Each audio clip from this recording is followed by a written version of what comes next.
નમસ્કાર મિત્રો, તમારું સ્વાગત છે અમારી ચેનલની અંદર. અને આજે આપણે વાત કરવાના છે ભૂવાઓ વિશે. કે તમે જીવનમાં અત્યાર લગીન કેટલી પ્રકારના ભૂવા જોયા હશે કે જે લોકોને પોતાની જાળમાં ફસાવી અને પૈસા પડાવે છે. પણ હું આજે એવા ભૂવાની વાત કરવા જઈ રહ્યો છે કે જે પોતાનું જીવન એવા દુઃખભર્યા સમયમાં વિતાવ્યું છે, જે છતાં તેમને આજે દાદાએ અદ્ભુત શક્તિ આપી છે કે તે લોકોના દુઃખ દર્દ મટાડી શકે.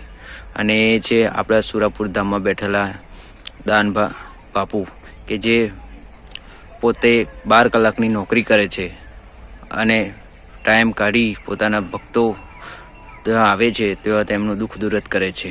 અને આજે એમની સરખામણી કરીએ તો એમની સરખામણીમાં કોઈ ભૂવો નથી. હા, એક છે જે મોગલ ધામમાં છે, માં મોગલ, કે જે પરચા પૂરે છે અને લોકો ત્યાં માનતા પણ માને છે, પણ તેનો માનતાનો 1 રૂપિયો પણ દાદા લેતા નથી.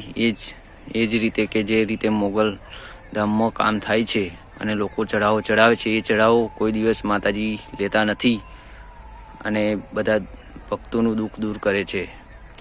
તો તમે જાણતા હશો કે સુરાપુર ધામમાં બેઠેલા મારા દાદા બધા ભક્તોના દુઃખ દૂર કરે છે અને તે સદાયને માટે સારું આયુષ્ય જીવન જીવે તેવી પ્રાર્થના કરું છું.